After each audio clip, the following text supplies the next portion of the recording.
मध्ये 3 विधेयक मांडण्यात आली होती। 134वे संविधान दुरुस्ती विधेयक, परिसीमन विधेयक आणि केंद्रशासित प्रदेश याकरता हे लागू करण्याचे विधेयक।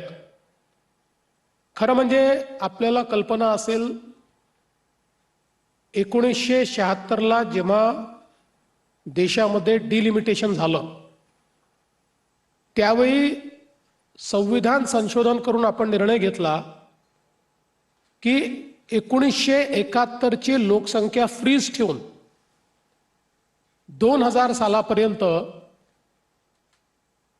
डिलिमिटेशन होणार नाही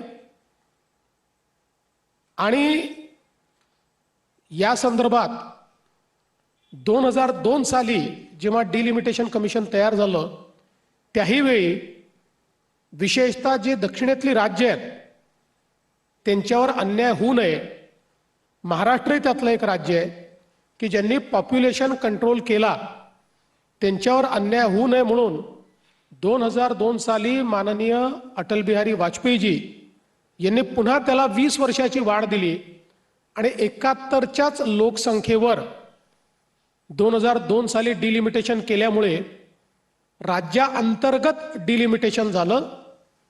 देशाच्या एकूण जागा ज्या आहेत त्यात कुठलाही बदल झाला नाही।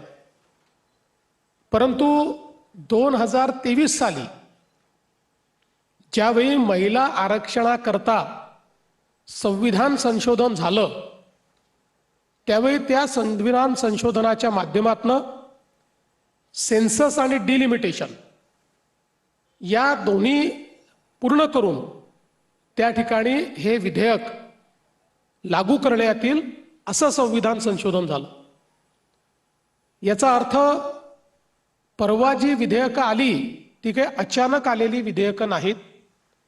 2023च्या संविधान संशोधनाप्रमाणे ती विधेयकं त्या ठिकाणी आलीत। आता यात अंतर काय होतं?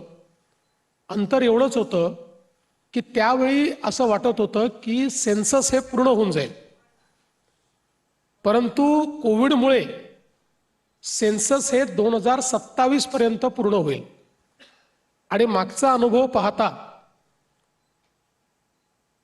2002 ला सुरू झालेली डिलिमिटेशनची ऍक्टिव्हिटी 2008 साली संपली।